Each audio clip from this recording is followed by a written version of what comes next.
മുഖ്യമന്ത്രിയുടെ political secretary P ശശിക്കെതിരെ red army. ഇക്കാലമത്രയും പൊളിറ്റിക്കൽ സെക്രട്ടറിയുടെ കുപ്പായത്തിന്റെ ബലത്തിൽ മുഖ്യമന്ത്രിയുടെ അരികുപറ്റി നടന്ന് പാർട്ടിയുടെ അടിവേര് പിഴുതെറിയാൻ ശ്രമിച്ചയാളാണ് പി ശശി എന്ന് ഫേസ്ബുക്ക് പോസ്റ്റിലൂടെ റെഡ് ആർമി വിമർശിക്കുന്നു. ഉദ്യോഗസ്ഥർ കോശാന പാടിയ വർഗവഞ്ചകരെ ഇനിയും ഒരു കാരണവശാലും ആ സ്ഥാനത്ത് തുടരാൻ അനുവദിക്കുകയോ പാർട്ടിയിൽ സ്ഥാനം നൽകുകയോ ചെയ്യരുതെന്ന് റെഡ് ആർമി ആവശ്യപ്പെടുന്നു. നേരത്തെ PJ ആർമി എന്ന പേരിൽ തുടങ്ങിയ ഫേസ്ബുക്ക് പേജാണ് പേരുമാറ്റി റെഡ് ആർമി ആക്കിയിരുന്നത്. ഈ കാലമത്രയും പൊളിറ്റിക്കൽ സെക്രട്ടറിയുടെ കുപ്പായത്തിന്റെ ബലത്തിൽ മുഖ്യമന്ത്രിയുടെ അരികുപറ്റി നടന്ന് പാർട്ടിയുടെ അടിവേര് പിഴുതെറിയാൻ ഇറങ്ങിത്തിരിച്ച ADGP അജിത് കുമാറിനെ പോലുള്ള പോലീസ് ക്രിമിനലുകൾക്കൊപ്പം ചേർന്ന് SFI DYFI സഖാക്കളെ, പാർട്ടി സജീവ പ്രവർത്തനം നടത്തുന്ന പൊതുപ്രവർത്തകരെ തെരുവിലും പോലീസ് സ്റ്റേഷനുകളിലും പോലീസ് തല്ലിച്ചതയ്ക്കുന്നതിന്, കള്ളക്കേസുകൾ കുടുക്കി ജയിലിൽ അടയ്ക്കുന്നതിന് ഇതുവരെയും പോലീസിന് എല്ലാ സ്വാതന്ത്ര്യവും അനുവദിച്ചു കൊടുത്ത, സ്വർണ്ണക്കടത്തും കൊലപാതകവും അടക്കം ADGPയുടെ നേതൃത്വത്തിൽ ചെയ്തു കൂട്ടിയ ക്രിമിനൽ ചെയ്തികൾക്ക് മൗനാനുവാദം നൽകിയ പോലീസിലെ ക്രിമിനലുകളായ ഉദ്യോഗസ്ഥരെ ജനങ്ങളുടെ മേൽ അകാരണമായി കുതിര കയറാൻ നിരുപാധികം അഴിച്ചുവിട്ടുകൊണ്ട് ഈ സർക്കാരിനെയും പാർട്ടിയെയും പൊതുജനങ്ങൾക്ക് മുമ്പിൽ അങ്ങേയറ്റം അവഹേളിക്കുന്ന സാഹചര്യങ്ങൾക്ക് ഉദ്യോഗസ്ഥർ കോശാന പാടിയ ഇതുപോലുള്ള വർഗവഞ്ചകരെ ഇനിയും ഒരു കാരണവശാലും ആ സ്ഥാനത്ത് തുടരാൻ അല്ലെങ്കിൽ ആ പാർട്ടിയിൽ തന്നെ വെച്ച് പൊറുപ്പിക്കരുത് എന്ന് FB പോസ്റ്റിൽ പറയുന്നു. അതേസമയം നിലമ്പൂർ MLA PV അൻവറിനെ റെഡ് ആർമി പ്രശംസിക്കുകയും ചെയ്തിരിക്കുന്നു. പാർട്ടി മെമ്പർഷിപ്പ് പോലും ഇല്ലാത്ത വെറും അനുഭാവിയായ PV അൻവർ ഒരു വിപ്ലവ മാതൃകയാണെന്നും കൂടി റെഡ് ആർമി പറഞ്ഞു വെക്കുന്നു. എതിരാളികൾക്ക് വോട്ട് കൂടിയത് അവരുടെ മേന്മ കൊണ്ടല്ല എന്നും തങ്ങളുടെ രാഷ്ട്രീയത്തിന്റെ ഇപ്പോഴുള്ള പോക്കിലെ തങ്ങളുടെ തന്നെ പ്രതിഷേധമാണെന്നും പോസ്റ്റിൽ സൂചിപ്പിക്കുന്നു.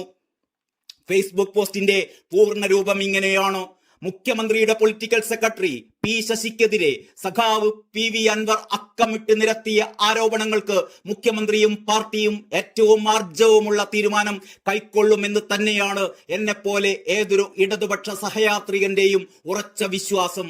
ഈ കാലമത്രയും പൊളിറ്റിക്കൽ സെക്രട്ടറിയുടെ കുപ്പായത്തിന്റെ ബലത്തിൽ മുഖ്യമന്ത്രിയുടെ അരികുപറ്റി നടന്ന് പാർട്ടിയുടെ അടിവേര് പിഴുതെറിയാൻ ഇറങ്ങിത്തിരിച്ച ADGP അജിത് കുമാറിനെ പോലുള്ള പോലീസ് ക്രിമിനലുകൾക്കൊപ്പം ചേർന്ന് SFI DYFI സഖാക്കളെ, പാർട്ടി സജീവ പ്രവർത്തനം നടത്തുന്ന പൊതുപ്രവർത്തകരെ തെരുവിലും പോലീസ് സ്റ്റേഷനുകളിലും പോലീസ് തല്ലിച്ചതയ്ക്കുന്നതിന്, കള്ളക്കേസുകൾ കുടുക്കി ജയിലിൽ അടയ്ക്കുന്നതിന് ഇതുവരെയും പോലീസിന് എല്ലാ സ്വാതന്ത്ര്യവും അനുവദിച്ചു കൊടുത്ത, സ്വർണ്ണക്കടത്തും കൊലപാതകമടക്കം ADGPയുടെ നേതൃത്വത്തിൽ ചെയ്തു കൂട്ടിയ ക്രിമിനൽ ചെയ്തികൾക്ക് മൗനാനുവാദം നൽകിയ പോലീസിലെ ക്രിമിനലുകളായ ഉദ്യോഗസ്ഥരെ ജനങ്ങളുടെ മേൽ അകാരണമായി കുതിര കയറാൻ നിരുപാധികം അഴിച്ചു വിട്ടുകൊണ്ട് ഈ സർക്കാരിനെയും പാർട്ടിയെയും പൊതുജനങ്ങൾക്ക് മുമ്പിൽ അങ്ങേയറ്റം അവഹേളിക്കുന്ന സാഹചര്യങ്ങൾക്ക് ഉദ്യോഗസ്ഥർ കോശാന പാടിയ ഇതുപോലുള്ള വർഗവഞ്ചകരെ ഇനിയും ഒരു കാരണവശാലും ആ സ്ഥാനത്ത് തുടരാൻ അല്ലെങ്കിൽ പാർട്ടിയിൽ തന്നെ വെച്ചു പൊറുപ്പിക്കരുത്.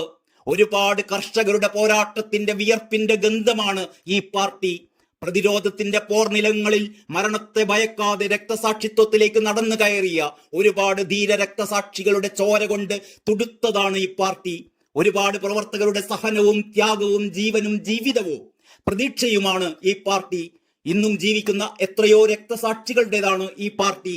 അവരുടെ നെഞ്ചിൽ ചവിട്ടി നിന്ന് സ്വാർത്ഥ താല്പര്യത്തിന് വേണ്ടി അതിനെ കളങ്കമേൽപ്പിക്കുന്ന പ്രവൃത്തി ആരിൽ നിന്നുണ്ടായാലും അത് വെച്ച് പൊറുപ്പിക്കരുത്. സമ്മേളനങ്ങൾ ചർച്ച ചെയ്യേണ്ടത് ഇതുപോലുള്ള പുഴുക്കുത്തുകളെ തുറന്നു കാട്ടാനാണ്. അതുപോലെ തുടർച്ചയായ അധികാരത്തിന്റെ സുഖലോലുപതയിൽ പാർട്ടി ജനങ്ങളിൽ നിന്ന് വ്യതിചലിച്ചു പോയോ, അതിനെന്തൊക്കെ ചെയ്യാൻ പറ്റുമെന്നും കൂടി പരിശോധിക്കേണ്ടതുണ്ട്. തിരുത്തേണ്ടവ തിരുത്തി മുന്നേറണം.